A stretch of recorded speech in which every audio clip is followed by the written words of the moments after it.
Ang pagpapalit o pagkakaroon o pananatili ng liderato sa Senado ay dumedepende sa kumpiyansa ng mas nakararaming miyembro ng Senado. Ang bawat miyembro may kanya-kanyang rason kung bakit at bakit hindi at ginagalang at tinatanggap po yun. Gaya ng sabi ko kanina, walang team ko, team mo, team niya.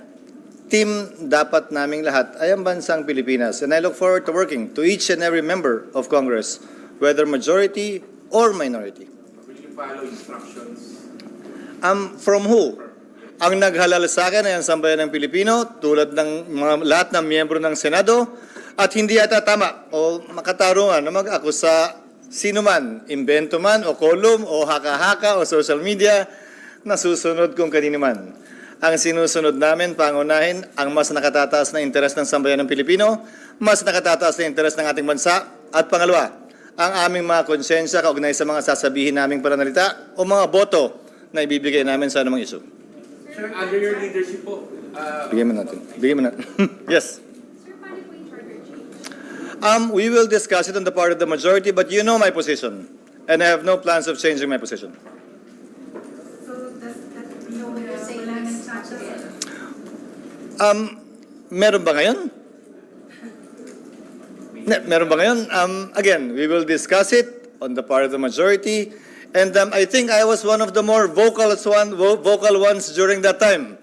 So I don't see any reason why there should be concerns about that. So would you say charter is dead in the Senate? It's not for me to say. It's not for me to say because, again, I have my own position. We will discuss it, and I have no reason to change my position.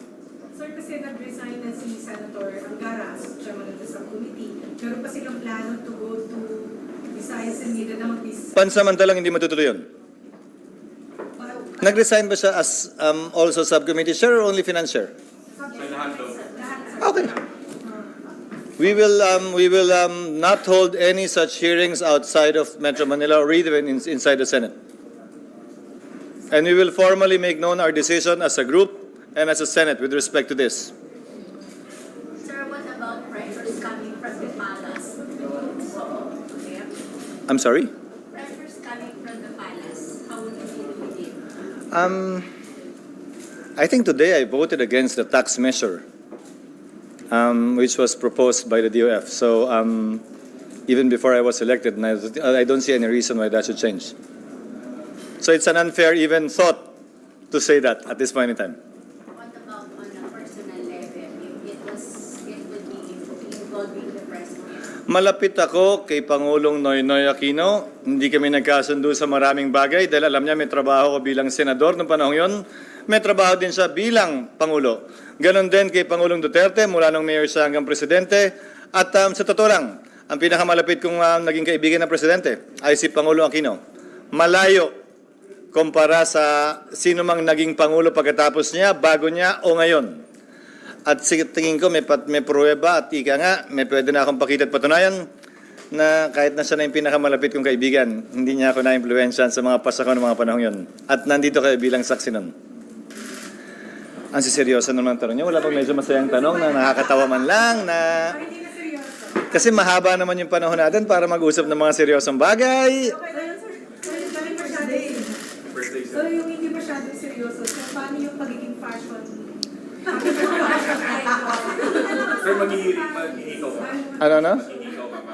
Wala namang rule na nagsasabing bawal at hindi pwede.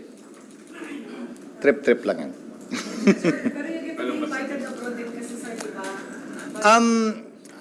I honestly don't know. But my priority will be my job now as Senate President, not only for the country, not only for the institution, but also for my colleagues. Sir, ano reaction niyo?